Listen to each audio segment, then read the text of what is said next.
నాకు అని మాటలు లేవు. సో గిఫ్ట్ అయితే వీలే ఇస్తున్నారు. చిన్న క్లాషెస్ ఉంటాయి కదా. సో నా దగ్గర ఒక జీప్ ఉంది. సో వాని దగ్గర కూడా ఒక జీప్ ఉండాలని చెప్పి. ఏమైందిరా ఇద్దరికి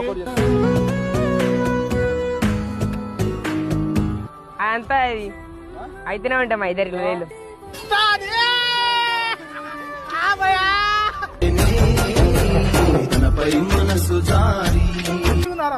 బండాయి మన రెండు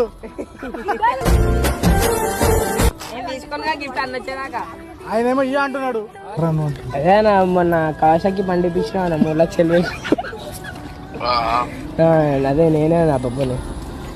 అదే వాళ్ళ అన్న చచ్చిపోయినా బొబ్బు కదా. వాళ్ళ అన్న చచ్చిపోయి అది ఎందుకని అట్లా మాట్లాడుతున్నా. జీప్ కూడా తీసుకున్నా కాలు పెట్టేస్తా. నీకు ఇయ్యనే లేదు అప్పుడే కాల పెడతావరా. దొంగ